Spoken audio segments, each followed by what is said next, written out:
Olá, pessoal, de volta com o Semicast. Ricardo, como é que você tá, Ricardo? Tudo em paz, tudo bem. Ricardo, tem uma turma que vai no Zap, ou vai pessoalmente, ou infla as pessoas, reclamando e colocando qualquer coisa que esteja errada na esfera pública, né?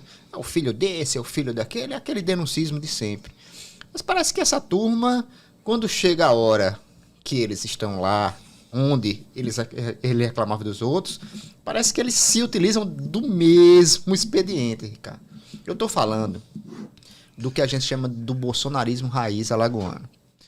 Dois personagens, Cabo Bebeto e Alfredo Gaspar, conseguiram, não sei se por mérito ou por qualquer outra coisa, colocar os dois filhos deles. Mas o mérito seria deles ou dos filhos? Não sei, a gente vai ter que discutir isso. Os dois filhos dele em cargos importantes, né? Na esfera pública. Secretários, né? Secretários, né? O filho do Cabo Bebeto, Caio Bebeto, né? Não é Bebetinho, é Caio Bebeto. Eu ia falar Bebetinho, é Caio Bebeto, candidato a vereador na próxima eleição. E o filho do Alfredo Gaspar Mendonça. Carlos Mendonça. Carlos Mendonça. Duas figuras que reclamavam tanto dessa questão da esposa do Renan, dos filhos do Lula, enfim. O que é que acontece? O que é diferente nisso tudo? Pois é uma questão extremamente interessante. Eu fiz uma postagem essa semana sobre isso, né? E é impressionante a reação raivosa, né, dos bolsonaristas. Não são todos bolsonaristas, mas a gente trata aqui de bolsonarismo raiz, que eu acho que é mais apropriado. Em relação a isso, por que você está falando? Eu fiz na postagem dos dois deputados que põem os filhos como secretários, porque eles colocaram no JHC. Isso. É o acordo político do JHC, você vai para o meu lado e você fica com a secretaria. Mas o cara tem que indicar o filho. Se é uma indicação política, tudo bem. A gente sabe que isso acontece em todos os níveis de governo. Política, né? Mas precisa botar o filho. Quando você põe o filho, alguma coisa está errada, imagino eu. Aí entra em campo de novo o fisiologismo, o patrimonialismo, né, que é essa história de se apropriar do Estado como se fosse um bem privado, e é o que acontece. E eu fiz até uma comparação não, eu fiz a introdução desse texto dizendo, olha, o Renan Filho colocou a mulher como conselheiro do Tribunal de Contas. Isso é um absurdo e vai continuar sendo. Gente, me perdoem, mas eu acho isso um deboche, um escracho, eu acho uma zombaria, principalmente com a população mais pobre do Brasil, que é a população alagoana, mais faminta. E vou continuar achando sempre. Mas vamos lá. E aí eles dizem, olha, você está fazendo uma comparação. Não é uma comparação. Eu estou falando e vou repetir. O ato, do ponto de vista qualitativo, é tão ruim quanto. É do mesmo jeito fisiologismo, patrimonialismo e uma falta de respeito com o cidadão comum. Você colocar seu filho como secretário, como primeiro emprego, meu primeiro emprego é o quê? Secretário municipal de uma capital. Claro, mesmo que fosse no interior, não estava certo, não. Mas numa capital que tem uma demanda hoje, né, em todas as áreas, que a prefeitura não atende. Aí eu ponho o meu filho secretário da Juventude, né, como se fosse uma representação da juventude, né, alagoana, com a representatividade que ele tem junto à juventude maceuense, né, e o Carlos como secretário de habitação. A gente está falando de um garoto. Ele pode trabalhar... Uma cidade que está afundando, né? Hein? Uma cidade que está afundando. Uma cidade que está afundando, pois é. Você levantou a questão agora fundamental, né? A cidade que está afundando, você tem 3 ou 4 bairros que estão literalmente afundando, e você tem uma demanda, né, por moradias muito grande. Mas o que acontece especificamente? A reação é essa. Se é do meu lado, está certo. Se é do outro lado, está errado. A corrupção é do outro lado. Do meu lado, não, é o chamado julgamento do endogrupo, grupo de dentro. Se é da minha turma, não é crime. Se for da outra turma, é crime. Isso faz parte do debate político? Faz. Não tenha dúvida nenhuma. Mas de quem é da militância política do dia a dia, quem está lá, o deputado, os vereadores vão discutir, você botou seu filho, botou a mulher...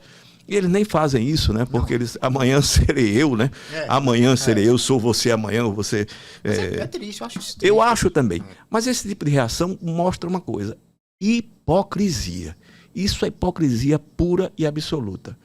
Está errado o Renan Filho, vai estar sempre errado. a esposa dele, a Renata Calheiros, vai ser conselheira a vida toda sem ter tido mérito para sê-lo.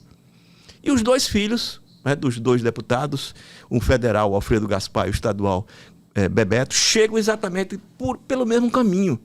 Agora, isso reproduz, se você lembrar, o comportamento do chefe, do guia, do guru, Jair Bolsonaro. Você lembra Eduardo Bolsonaro virando embaixador do Brasil nos Estados Unidos, porque o menino sabia fritar hambúrguer. Senão eu morei nos Estados Unidos, aprendi até a fritar hambúrguer. Foi quase. Isso é absurdo. Eu lembro, eu vou fazer aqui essa observação, que quando isso aconteceu, o senador Renan Calheiros, vou voltar a ele disse, olha, isso é patrimonialismo. E o que o seu filho fez é o quê? Ou seja, é pura hipocrisia. No caso específico do bolsonarismo, você vai vendo isso no dia a dia, né?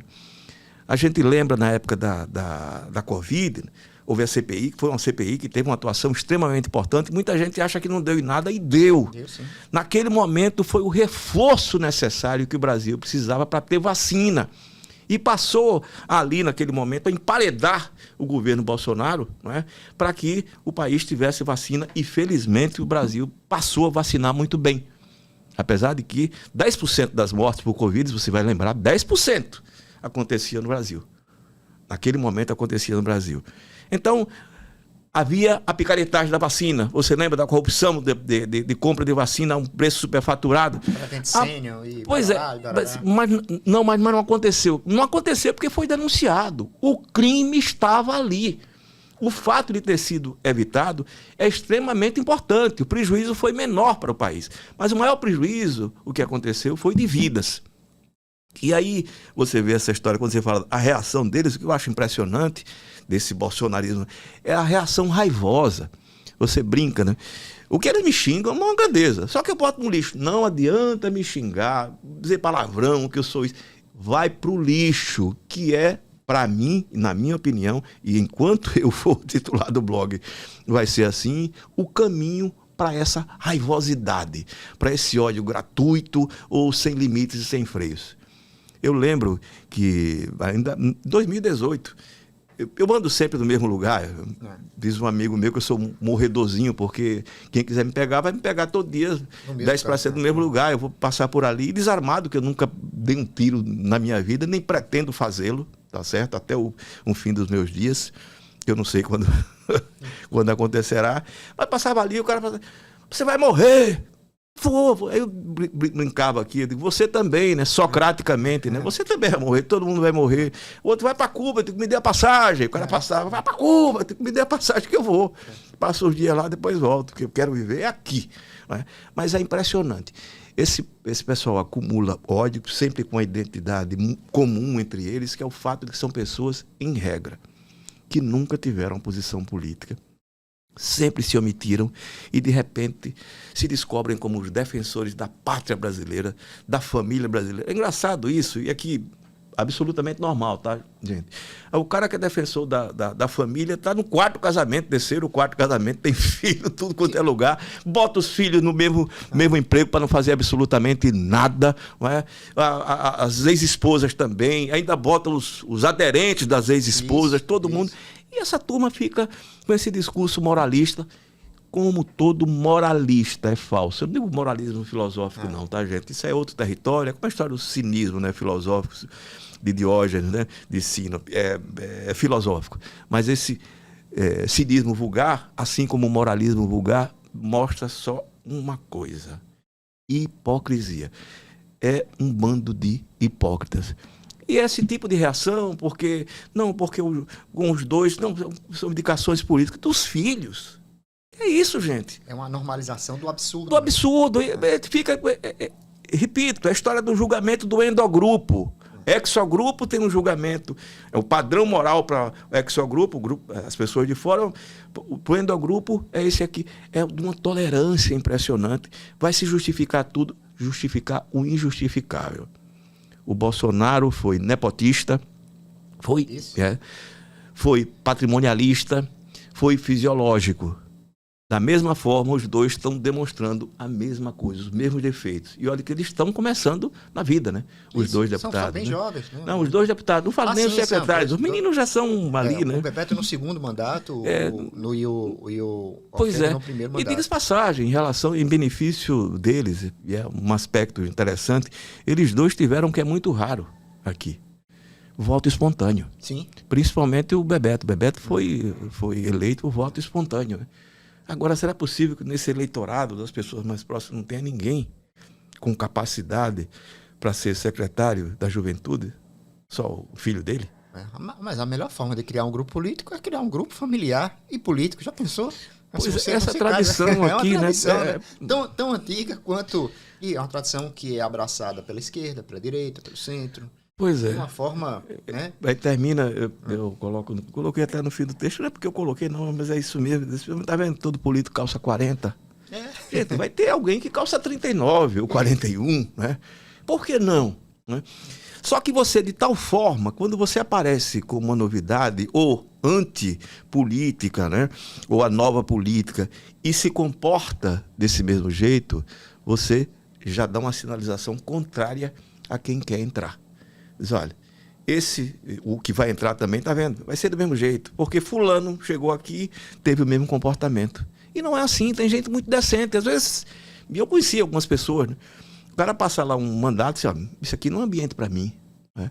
Semana passada, eu vi um desabafo de um deputado estadual, que é uma pessoa que eu considero, que me disse o seguinte, rapaz, eu nunca vivi num ambiente tão ruim quanto hoje. Tudo hoje é toma lá da cá. Ele disse, Ricardo, já foi o momento. A negociação política, ela acontece. Mas só que a turma aí, assim, nessas negociações agora de prefeitura, enfim, e de prefeitura, o governo disputando com o JHC, quem levava uma banda, né, enfim, da Câmara de Vereadores, ele disse, o que veio foi o pior possível. O cara entra aqui, assumir um cargo novo, né? Já chega, cadê o meu? Que é isso, gente?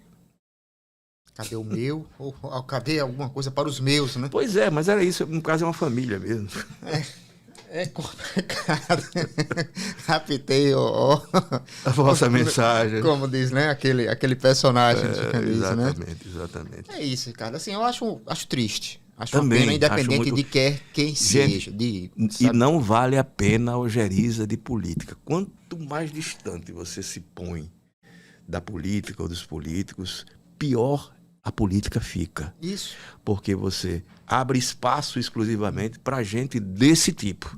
Né? Exatamente. Para gente que só quer se dar bem. Né? E, enfim, nunca o Congresso Nacional é horrível hoje. É horrível. Não é?